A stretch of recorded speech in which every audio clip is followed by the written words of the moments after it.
அஸ்ஸலாமுஅலைக்கும் and hi everyone, welcome back to Aakif vibes. எல்லோரும் எப்படி இருக்கீங்க? ரொம்ப நாள் ஆச்சு லாங் வீடியோலாம் போஸ்ட் பண்ணி. ஸோ வீடியோக்குள்ளே போகிறதுக்கு முன்னாடி இன்னும் நம்ம சேனலை சப்ஸ்கிரைப் பண்ணாமல் இருந்தீங்கன்னா சப்ஸ்கிரைப் பண்ணிக்கோங்க. அப்படியே பக்கத்தில் இருக்க பெல் ஐக்கானை கிளிக் பண்ணிக்கோங்க. வாங்க இப்போ வீடியோக்குள்ளே போகலாம். ஈதை எல்லாரும் நல்லபடியாக செலிப்ரேட் பண்ணியிருப்பீங்கன்னு நினைக்கிறேன். அல்ஹம்துலில்லாஹ். ஸோ இந்த ஈதுக்கு நான் என்னெல்லாம் பண்ணேன், எங்களுக்கு எப்படிலாம் போச்சுன்னு சொல்லிட்டு பார்க்கலாமா? நான் ஈதுக்கு நாளே வீடியோ ஷூட் பண்ண ஸ்டார்ட் பண்ணிட்டேன். ஸோ அன்னைக்குங்க உளுந்து ஊற வச்சுருந்தேன் வடைக்காக. அதை அரைச்சி வச்சுட்டோன்னா நமக்கு கொஞ்சம் ஈஸியாக போயிடும். நெக்ஸ்ட் அப்படியே பிரியாணிக்கு தேவையான ரைஸ், அப்புறம் மட்டன், சிக்கன்லாம் நாளே எடுத்தாச்சு. அன்னைக்குங்க எடுக்க முடியாது. அப்படியே எடுத்தாலுமே சீக்கிரமாக வாங்கிட்டு அப்புறம் க்ளீன் பண்ணுறது அதெல்லாம் ரொம்பவே வேலை கொள்கிற மாதிரி இருக்கும். ஸோ ஏன்னா ஈத் அன்னைக்கே நமக்கு ரொம்ப ரஷ்ஷாக இருக்க மாதிரி இருக்கும். கெஸ்ட்லாம் ஒருத்தவங்களாம் பார்த்துட்டு இருப்பாங்க. நம்ம இதுக்கடையில் சாப்பாடு வைக்கணும், சாப்பாடு செய்யணும், லஞ்ச் செய்யணும். இதெல்லாம் ரொம்ப ரஷ்ஷாக இருக்கும். அதனால் கொஞ்சம் ப்ரீ பிளான் பண்ணி வச்சுட்டா நமக்கு கொஞ்சம் டக்கு டக்குன்னு எடுத்து செய்கிற மாதிரி போயிடும். ஸோ அதனால் எல்லாமே முன்னாடியே வாங்கி வச்சாச்சு. தால்ச்சாக்கு தேவையான வெஜிடபிள்ஸ், மசாலா இது எல்லாமே வாங்கி வச்சுட்டோம். ஸோ இதுக்கப்புறம் எல்லாமே ஈத் அன்னைக்கு எடுத்தது தான். பிரேக்ஃபாஸ்ட்டுக்கு சிக்கன் ஆனந்தான் ரெடி பண்ணிகிட்டு இருக்கேன். இது ஒரு பக்கம் தாளித்து விட்டு சிக்கன் வேகிறதுக்குள்ளே ஒரு ஸ்வீட் ரெசிபி தான் பண்ணிகிட்டு இருந்தேன். ஸோ வாங்க அந்த ஸ்வீட் ரெசிபியை பார்த்துட்டு வந்துடலாம். ஈதுனாலே இந்த ஸ்வீட்டு தாங்க. ஈதுக்கு எல்லார் வீட்லேயும் இந்த ஸ்வீட் இல்லாமல் இருக்காது. நான் எதை சொல்கிறேன்னு உங்களுக்கு தெரிஞ்சிருக்கோம். ஸ்ரீலங்கன் ஃபேமஸ் வட்லப்பம் எப்படி செய்யுதுன்னு பார்க்கலாமா? ஆல்ரெடி இதோட ரெசிபி வீடியோ அப்லோட் பண்ணியிருக்கேன். இருந்தாலும் தெரியாதவங்க தெரிஞ்சுக்கோங்க. ஃபர்ஸ்ட் ஒரு மிக்சி ஜாரில் ஒரு கைப்பிடி அளவு கேஷ்யூ எடுத்திருக்கேன். இதோடு ஒரு 6 பல் ஏலக்காய் சேர்த்து நல்லா பவுட்ரு பண்ணிவிட்டு அதுக்கப்புறமா மில்க் சேர்த்து அரைச்சிங்கன்னா ஒரு ஸ்மூத் பேஸ்ட் கிடச்சிரும். அது அப்படியே ஒரு ஓரமாக இருக்கட்டும். நெக்ஸ்ட் நான் இந்த மாதிரி கிண்ணம் மாதிரி ஒன்று எடுத்திருக்கேன். நீங்கள் உங்களுக்கு டம்ளர் ஒரு பவுல் இருந்தாலும் ஓகே தான். இப்போ அந்த கிண்ணத்தெல்லாம் நான் 10 முட்டை உடச்சி எடுத்திருக்கேன். அதை அப்படியே நான் மிக்சி ஜாரில் சேர்த்துட்றேன். நெக்ஸ்ட் அதே கிண்ணத்து அளவு சுகர் சேர்த்துருக்கேன். அதையும் அந்த எக்கோடு சேர்த்து நல்லா எக்கையும் சுகரையும் நல்லா பீட் பண்ணிக்கலாம். நம்ம எக்கு எந்த அளவுக்கு பீட் பண்ணுறோமோ அந்த அளவுக்கு எக்கோட ஸ்மெல் இல்லாமல் இருக்கும். ஸோ அது அப்படியே ஒரு ஓரமாக இருக்கட்டும். நெக்ஸ்ட் அதே கிண்ணத்தில் நான் தண்ணி சேர்க்காத பால், கெட்டியான பால் எடுத்திருக்கேன். அது ஒரு ஓரமாக வச்சுக்கலாம். இப்போ 1 பை 1 நம்ம ஃபில்ட்ரு பண்ணி எடுத்துக்க வேண்டியதான். எக்கு மிக்சரு, அப்புறம் கேஷ்யூ ஆல்ரெடி ஸ்மூத் பேஸ்ட்டாக வச்சுருக்கோம்ல, அதையுமே 1 பை 1 ஃபில்ட்ரு பண்ணிவிட்டு மில்கை கொஞ்சம் கொஞ்சமாக சேர்த்து நம்ம ஃபில்ட்ரு பண்ணிக்க வேண்டியது தான். மில்கையும் ஃபில்ட்ரு பண்ணிக்கணும், ஏன்னா தூசி எதுவுமே இல்லாமல் இருக்கணும். நெக்ஸ்ட் இதோட 1 பிஞ்ச் அளவு சால்ட்டு சேர்த்து நல்லா எல்லாத்தையுமே எல்லாம் ஒன்றா கலந்து வர அளவுக்கு நல்லா ஒரு மிக்ஸ் பண்ணிவிட்டு வச்சிடலாம். இப்போ எந்த பாத்திரத்தில் நம்ம இந்த வட்டலப்பம் வைக்க போகிறோமோ அதில் அடியில் கொஞ்சமாக கீ அப்ளை பண்ணிவிட்டு நம்ம எடுத்து வச்சுருக்க இந்த மிக்ஸை அப்படியே 1 டைம் ஃபில்ட்ரு பண்ணி அதில் ஊற்றிக்கலாம்.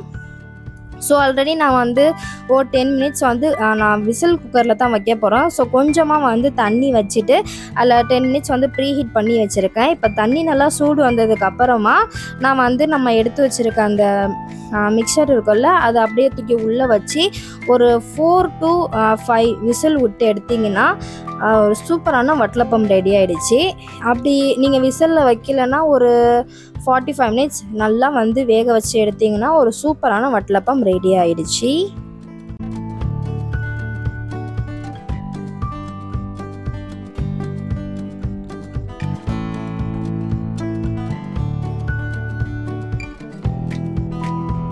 நெக்ஸ்ட் அப்படியே வடை மட்டும் தொழுதுட்டு சுட சுட போட்டுக்கலாம். நான் தொழுக கிளம்பியாச்சு. ஸோ இது தான் எங்கள் 3 பேருடைய அவுட்ஃபிட். எப்படி இருக்குன்னு சொல்லுங்கள். இன்ஷால்லா 7:30க்குலாம் பெருநா தொழுகன்னு சொல்லியிருந்தாங்க. நாங்கள் வீட்லேயே 6:45க்குலாம் கிளம்பிட்டோம். அல்ஹம்துலில்லாஹ் நல்லபடியாக தொழுதுட்டு வீட்டுக்கு வந்துட்டோம்.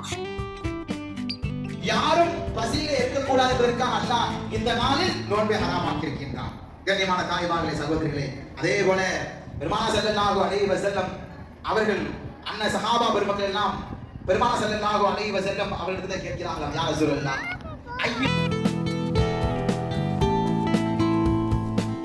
ஸோ இது தான் ஈத் அன்னைக்கு எங்கள் வீட்டு பிரேக்ஃபாஸ்ட் மெனு. அல்ஹம்துலில்லாஹ் எல்லாருமே நல்லபடியாக சாப்பிட்டுட்டு அப்புறம் அப்படியே அம்மாவுக்கு ரிலேட்டிவ்ஸ் எல்லாருக்குமே ஃபோன் பேசிவிட்டு நெக்ஸ்ட் லஞ்சு ப்ரிப்பேர் பண்ண ஸ்டார்ட் பண்ணியாச்சு. அது வீடியோ மட்டும் என்னால் எடுக்க முடியல. ஸோ வீட்டில் பெரியவங்க எல்லாருமே இருந்ததுனால அவங்கள பார்க்க யாராச்சும் வந்துகிட்டே இருப்பாங்க ஈத் அன்னைக்கு. ஸோ அதனால் என்னால் எடுக்க முடியல. அன்றைக்கிங்க lunch menu mutton biryani, chicken 65, raita தான் பண்ணியிருந்தோம்.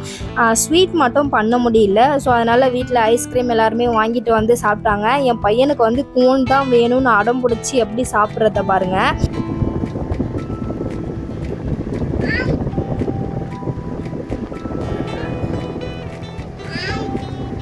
ஹாய் சொல்லு. சரி, என்ன சாப்பிட்ற? எம்மியா இருக்கா? எனக்கு கொஞ்சம் தாயேன். வரமாட்டியா?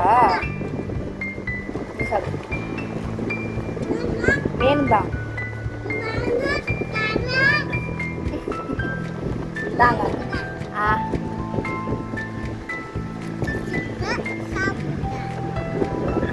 ஸோ லஞ்செல்லாம் சாப்பிட்டுட்டு ஒரு தூக்கத்தை போட்டாச்சு. அப்புறம் ஈவினிங்காக எந்திரிச்சு எல்லா ரிலேட்டிவ்ஸ் வீட்டுக்கும் போயிட்டு சலாம் சொல்லிட்டு பார்த்துட்டு வந்தோம்.